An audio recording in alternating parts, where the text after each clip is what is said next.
U okviru Beogradske zime u hali 4 Beogradskog sajma do 24. decembra održava se Future Park, najveći zabavni cyber park u Evropi.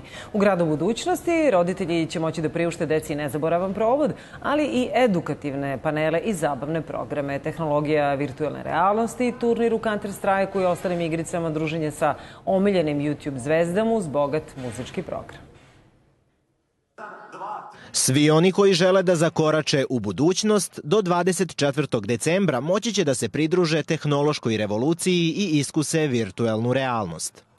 Pre svega imamo zanimljiv program sa YouTube zvezdama sa Balkana. Pored toga imamo virtualnu realnost, demonstraciju, to su video igre u virtualnoj realnosti, razni projekti koji su ljudi pravili. I mislim da će dodati dosta toga novog, da mlađe generacije mogu vidjeti šta može da se radi u Srbiji, pored već postojećih stvari koje imamo u ovom digitalnom vremenu i futurizmu.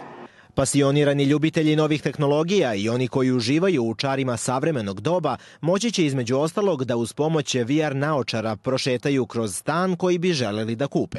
Uz pomoć modela koji se vrlo često prave kada se prave grade zgrade, možemo da taj stan prikažemo čak i pre izgradnje i tokom izgradnje i u bilo kom trenutku sa bilo koje lokacije da pokažemo ljudima.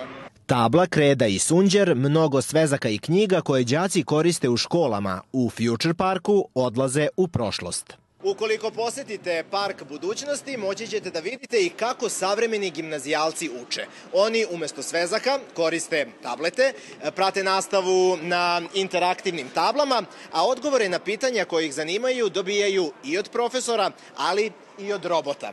Ovaj nesvakidašnji park na Beogradskom sajmu najviše posećuju mališani, a evo i koji je glavni razlog. Pa ja sam došla da vidim razne youtubere ovde. Da vidim youtubere. Samo to? I da igram igrice.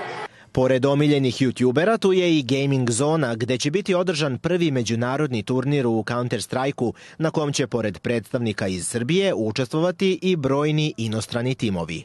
Milan Raonić, televizija Pink. Act like others.